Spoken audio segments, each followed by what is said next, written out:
So I've been practicing variations of this rather familiar song. I think that if you want to learn a tune, it's not so much about trying to learn the tune, because there's always different interpretations of it. And it's not about learning how to play a tune, but trying to find all the different ways in which you can play a tune. And just like, I've been practicing the beginning part of this song since my last video. And some of that means hitting the right keys, but also finding different ways to hit the keys right and get different feelings for it. So normally the beginning is like this. Right.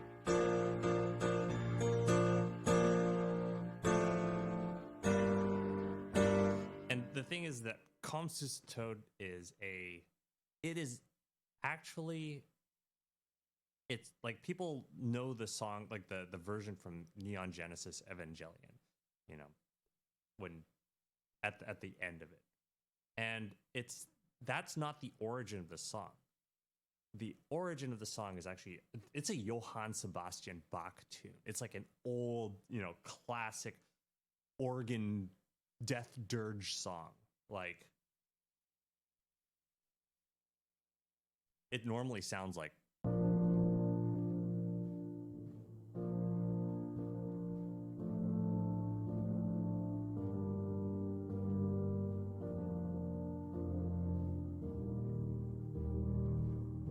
and it's even slower than this.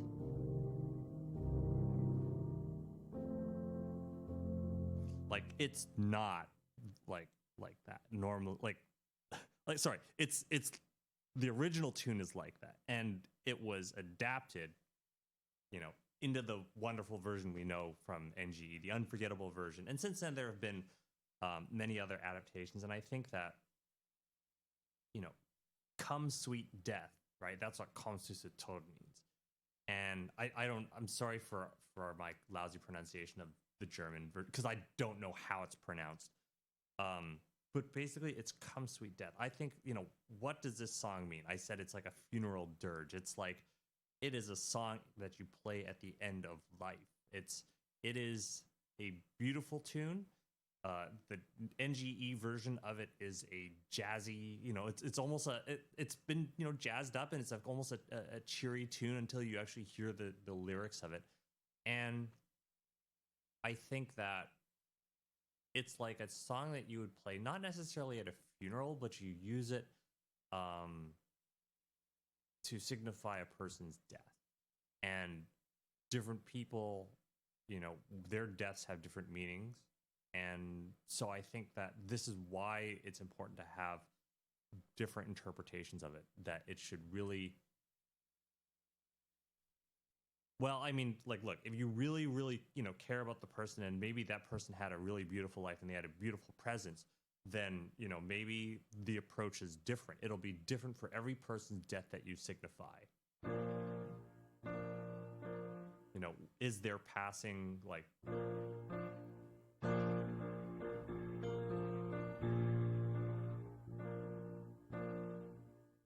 maybe a little bit...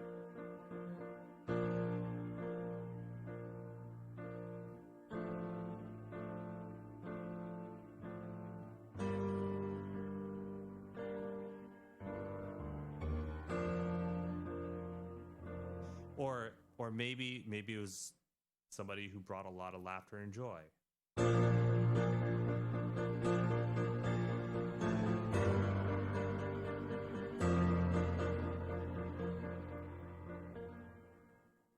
Maybe you're celebrating the death of somebody you don't like.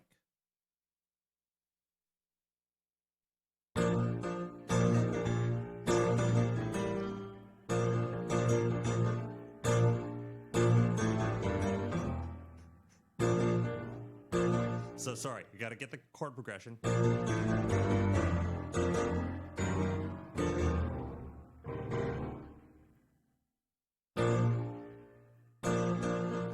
If you're going to play it really fast, it's like, hang on, I'm going to have to drill this for a bit.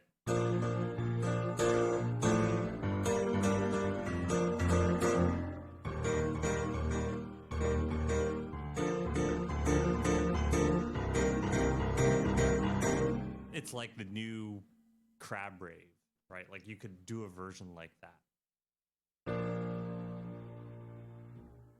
And then I also think about how you can actually end the song as well. Like you could have an ending where it's like I'm gonna play the sequence and then I'll end it differently.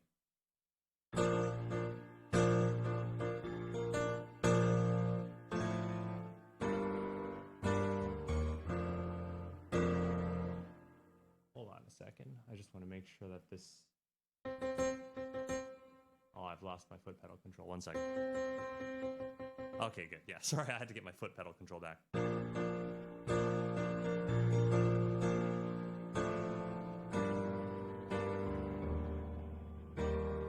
Oops. Try it again.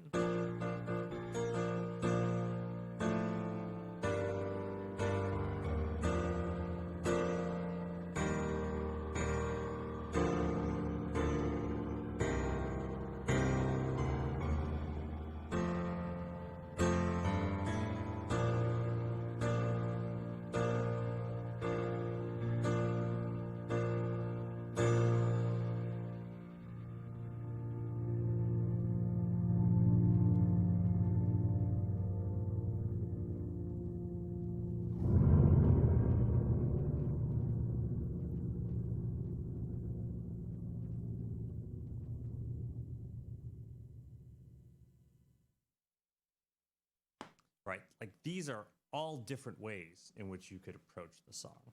And I've been looking at different ways to like alter the chord progression. Like sorry.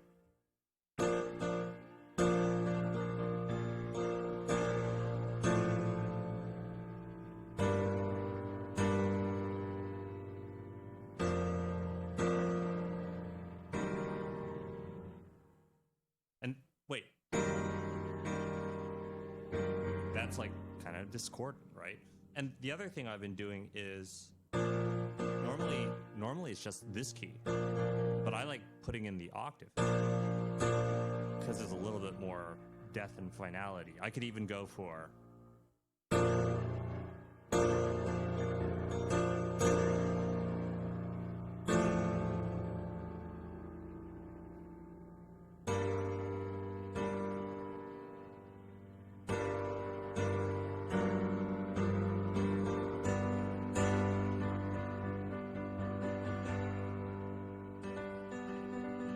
and this is the neat thing is that like as I've been practicing this tune, I've been trying variations.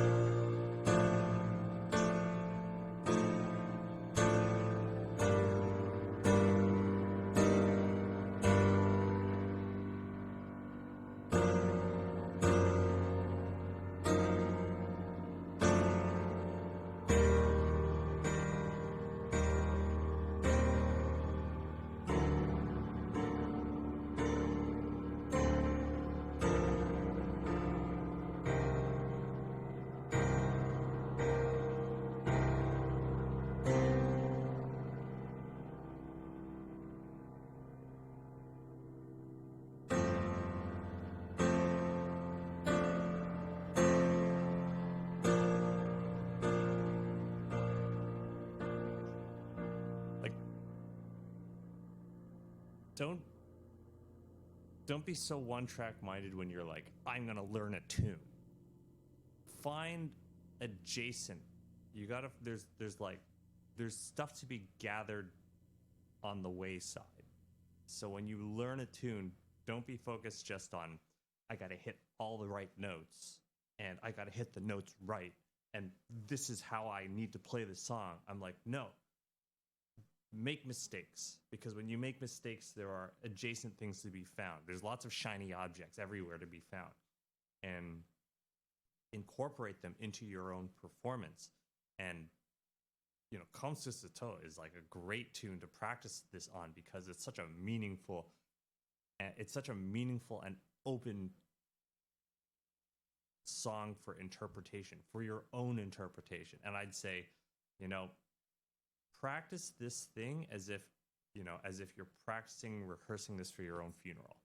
What did your life mean? Or maybe you're practicing it for a funeral for somebody else that like maybe a parent or a friend who you think might be passing away soon, or something like that. I'm just trying to say that don't be so academic about your study of a tune, because this is musical study is like this. It is a medium that music is a medium that is greatly suitable for abstraction. It's like, this is a funny thing, right? It's like when it comes to abstract art, I always used to look at a lot of abstract art as like this talentless, child scrawling, skillless drivel that people would use in order to seem more sophisticated than they actually were. And granted, there's a lot of that stuff. There's a lot of charlatans out in the abstract field of things. They make some crap that just doesn't mean anything. Doesn't mean anything to the audience, and probably if it actually means anything to that person, it only means something to that person. And it's like they have these lengthy artist statements, and they sell it for like $1 zillion. It's a big money laundering operation for the rich and famous, and the government. Right. So like there's that giant sham of art. And the thing about visual arts is that, well, I mean, they say seeing is believing, right? And usually you would expect that what you see is like, that's the thing. That's the objective reality. And it's very concrete, and it's not open to, a lot of interpretation, right? It's not as open to interpretation as it is to music, because music is acoustic, and the acoustic is something where you can shut your eyes and you can listen to it, and your mind interprets it. You interpret the sounds that you're hearing, and very often people interpret these things into visual things. They can read all kinds of stuff going on, and the same thing can be said for a lot of the emotions that come through in music. And so I say music is much more suited for the abstract than the visual arts are. And so, I think that, if you're going to be getting into, the visual arts, and you want to bring more emotion into your work, I would highly suggest picking up a musical instrument. And in my case, it just happens to be that the piano is like the best medium for it. And a lot of my practice on the piano has not been rote memorization of songs. A lot of it has been learning really how to truly express, to find expression through the piano. And what I mean by that is, well, you saw what all this talk has been about. All this talk has been about, finding ways to play a tune and to get a different feeling from it. And, with a fully weighted keyboard, from some of my previous talks.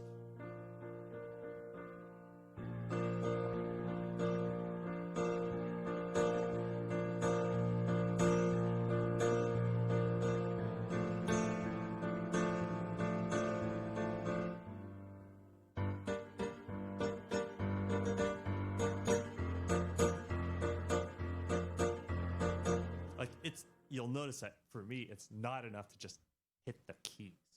I don't play just to, get the right note, get the right. It's like, no, there's definitely, it's a feedback loop, right? It's like there's a kind of a feeling I have in mind that manifests itself into how I hit the keyboard. The keyboard goes into the computer. The hits go into the computer. The sound comes back out, and it affects my feeling as well. There's a feedback loop that's occurring, right? And so it's and there's a lot of abstract processing going on, and you guys can probably sense it and hear it. And this means, like, there's that kind of a connection that's forming. So when it comes to drawing, and if you find that your drawing is maybe a little too stiff, a little too sterile, you feel like, oh, I don't have any style. I was like this for a long time. I was like, my art has no style. It's just pure skill. Just go straight for skill, do everything perfectly. And took me a while to like kind of break out of that. But I, knowing now, having picked up the piano, you know, for about a month, right? It's like it's really really changed my outlook on things, and so yeah, when you draw, like kind of there is more to it than just skill, and a lot of it is artistic interpretation. And it's like, it's I've kind of done a 180 with this kind of stuff, and it's fun. It's a lot of fun. I spend hours a day, like every day. I spend hours at this, even if it's just. And this is the other thing, right? It's like I don't know the whole song, right? Even the big, like there's that first bunch of chords.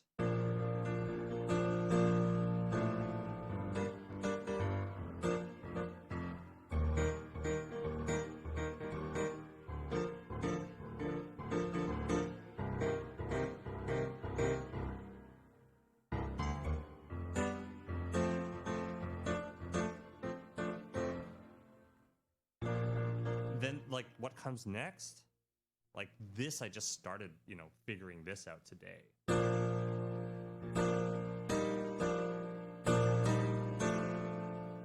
And the thing is, I've been trying to like really bend those chords, because normally it's just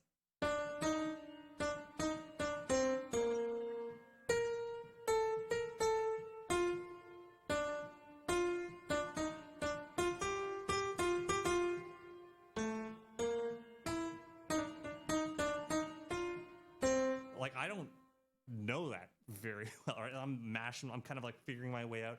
And you'll notice what I'm not doing. Like what I did not do is I didn't go on YouTube and look up music sheets and see how to. It's like, because if you try to learn by, I'm going to look up music sheets, that's how you learn. Like that will be how you learn. Do you want that to be how you learn?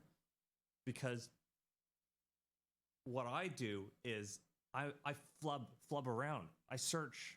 I want that to be how I learn, because then eventually I'm gonna actually find out which keys. I'm gonna get familiar with the piano, and the flubbing will become less and less. Like I want to be working with intuition. I want to develop my intuition. I want to develop my I want to get rid of my awkwardness, right? I want to be more natural when I play. So if your every encounter with the unknown is to run off onto YouTube and start looking at like videos, then that means you're always asking for somebody to hold your hand, and you will never gain confidence. You will never be training yourself to say, this is it. There's nobody that's going to help me. I have to deal with this myself. I have to figure this out for myself. And this is my journey, and my journey is alone. And that is my way of, because, and the reason why I say that your journey has to be alone is because the expression of art and music and all this stuff, this is all an individual expression. That means it's about you and you alone. And if you are constantly reaching to others for knowledge and inspiration, and it's very, like, what I'm doing is very selfish and very egotistical, extremely super duper like laser focused egotistical. But that's what it means to be like really like highly individualistic. And in the realm of like, if you want to really express your own free will, right, then that means that, part of it means being able to tear yourself free of the opinions of others, and which is really hard, right? Like it's really hard. I mean, you always have to constantly strive for it. And the way that you strive for it is every time you hit the unknown, you are faced with a decision. You are faced with a decision. Do I struggle with this thing and bumble through it and really fight with this thing for an hour until I get it, and for hours, and sometimes return to it day after day until I finally figure it out, and keep working at it until I'm really comfortable and it becomes my own and I'm really proud of what I've got? or do I always go to YouTube? All right. So you're always faced with a decision. Every time you hit the unknown, you're faced with a decision. Do I leave it to somebody else or some computer to figure this stuff out, or do I figure it out myself? And the person who always makes that decision, no, I'm going to do it, is a person who grows little by little by figuring things out themselves, because when you are faced with the unknown, you are faced with something outside your expertise. And the thing is that, yeah, okay, fine. It's outside your expertise. No, you can't do it yet. And the person who becomes an expert is somebody who constantly takes on things just a little outside their expertise and just fucking does it anyway, or tries to do it and fails and tries and fails and tries and fails until they kind of get a grasp of it and they actually fucking make it work. And you know what? If you're constantly making the thing work, I mean, well, you're an expert. You've gained some expertise. And that's how you become really good at a thing. Is it's not fucking just stop the YouTube video. Go away.